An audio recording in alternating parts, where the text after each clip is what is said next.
മുത്തച്ഛനും അച്ഛനും കാൽപന്ത് കളിയിൽ കാട്ടിയ ആവേശത്തിനൊപ്പം വളർന്ന ബാല്യം വർധിനെ football മൈതാനത്തെത്തിച്ചു.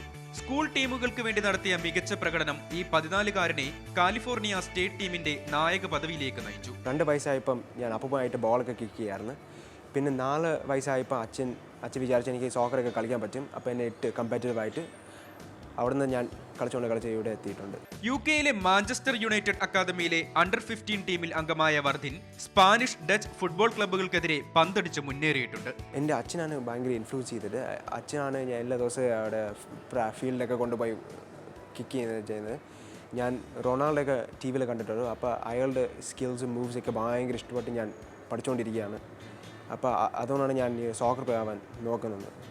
Indian national ടീമോ US national ടീമൊക്കെ കളിക്കാൻ. കളിക്കളത്തിൽ ഇംഗ്ലീഷ് ടീം ചെൽസിയുടെ നീലക്കുപ്പായത്തെ ഇഷ്ടപ്പെടുന്ന വർധിന് ഒരവസരം കിട്ടിയാൽ ജന്മനാടിന്റെ നീല ജേഴ്സി അണിയാനും കൊതിയുണ്ട്. എൻ്റെ എയിം പറഞ്ഞാൽ ഒരു പ്രൊഫഷണൽ ആവാൻ. യൂറോപ്യൻ ടീം ചെൽസി ഫുട്ബോൾ ക്ലബിനാണ് എനിക്ക് കളിക്കാൻ ആഗ്രഹം. അവർ ഞാൻ എല്ലാ ദിവസവും കാണും, TV യിലൊക്കെ കാണും. അപ്പോൾ ഒരു പ്രൊഫഷണൽ ആയാൽ നല്ലതായിരിക്കും. ഇന്ത്യൻ നാഷണൽ ടീം കളിക്കാൻ പറ്റും, അല്ലെങ്കിൽ US നാഷണൽ ടീമൊക്കെ കളിക്കാൻ പറ്റും. അത് നല്ലൊരു ജോയ് ആയിരിക്കും കളിക്കാൻ. അമേരിക്കയിൽ സ്ഥിരതാമസമാക്കിയ അച്ഛൻ മനോജ് പ്രസാദിനും അമ്മ ലക്ഷ്മിക്കും അനുജൻ വിസ്മയ്ക്കുമൊപ്പമാണ് അവധിക്കാലം ചെലവഴിക്കാൻ വർധിൻ നാട്ടിലെത്തിയത്. അമേരിക്കൻ ദേശീയ സ്കൂൾ ഫുട്ബോൾ ടീമിലേക്കുള്ള അവസാന റൗണ്ടിലെത്തിയ 100 പേരിൽ നിന്ന് ടീമിലിടം നേടാനുള്ള കഠിന പ്രയത്നത്തിലാണ് ഇപ്പോൾ വർധിൻ. ക്യാമറമാൻ കിരൺ KP-ക്കൊപ്പം വിനു ജനാർദ്ദനൻ, മാതൃഭൂമി ന്യൂസ്, തിരുവനന്തപുരം.